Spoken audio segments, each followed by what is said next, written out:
Buonasera e ben trovati con l'informazione di prealpina.it.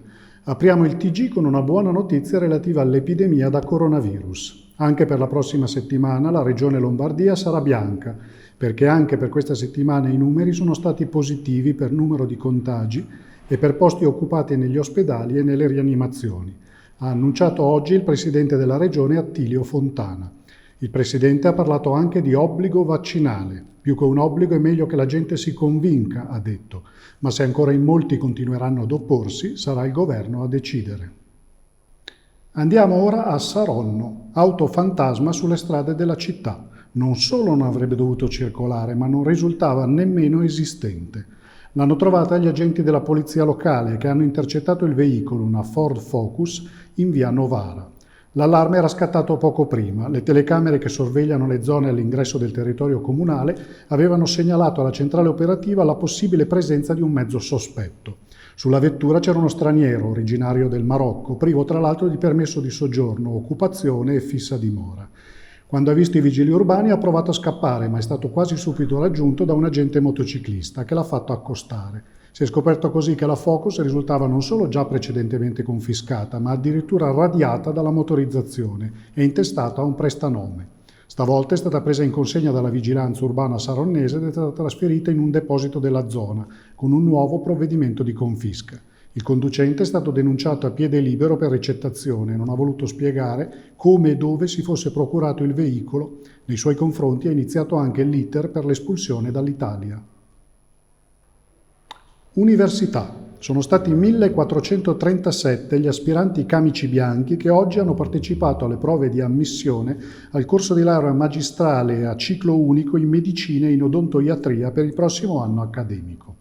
Come lo scorso anno, l'Università dell'Insubria ha organizzato il test per i candidati residenti nelle province di Varese, Como, Lecco, Monza e Brianza, indipendentemente da quale ateneo sceglieranno in seguito. Su 1.511 iscritti si sono presentati e hanno sostenuto la prova 1.437 candidati, 608 a Malpensa Fiere e 829 a Lario Fiere a Erba. Per i candidati che sceglieranno l'Università dell'Insubria i posti sono 154 per il corso di medicina e chirurgia e 20 per odontoiatria e protesi dentaria.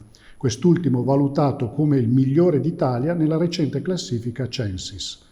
Per la prova di ammissione sono state seguite le misure ministeriali anti-Covid-19, compreso il controllo del Green Pass.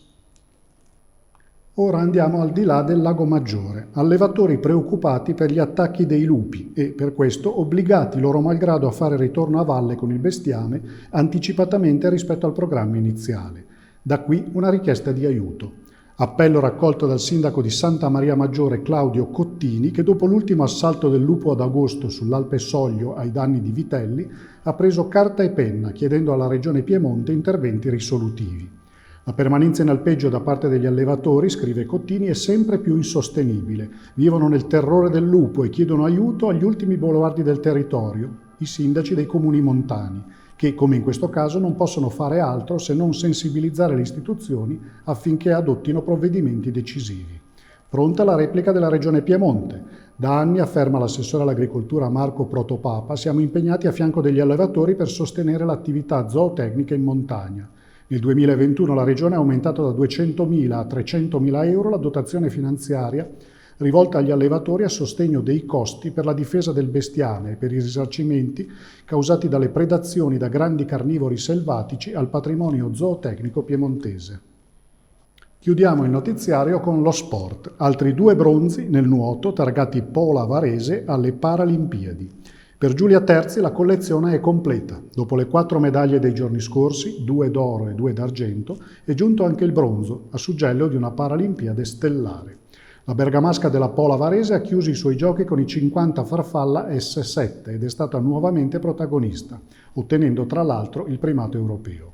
Il 39esimo e ultimo alloro del nuoto azzurro a Tokyo porta poi la firma di un altro atleta giallo-verde, Simone Barlaam. Nella staffetta 4% mista, assieme ai compagni Riccardo Menciotti, Stefano Raimondi e Antonio Fantin, il talento giallo-verde è salito sul 3° gradino del podio, centrando l'obiettivo della vigilia.